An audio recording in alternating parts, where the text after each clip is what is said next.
Het is uiteindelijk maar een kantoorke met wat computers. Maar voor iemand die in de feestnis zit, tegenwichtig van nooit zijn vrijlating.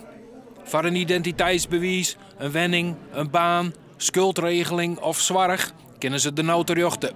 Als ze hier binnen zitten, ze hebben een mobiele telefoon op zeil of een computer of wat dan ook. En die dingen kunnen hier nou gebeuren. Dat was in het verleden net op die manier mogelijk. En wij willen mensen zo goed mogelijk voorbereiden op terugkeer in de maatschappij.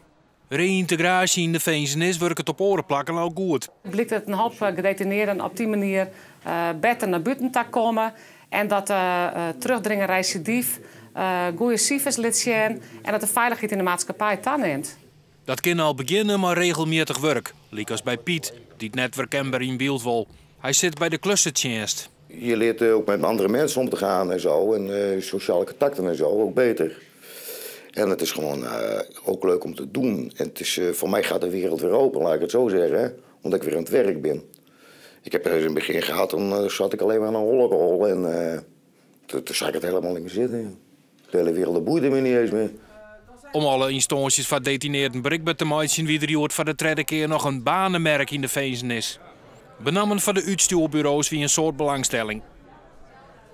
En wat zaken er aan in? Ja, zeker. We hebben wat mensen hier aan de stand gaan. Mensen die graag weer aan het werk willen. Ja?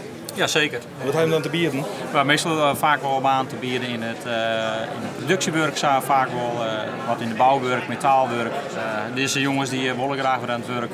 Nou, als wij ze kunnen helpen, zou het heel mooi zijn.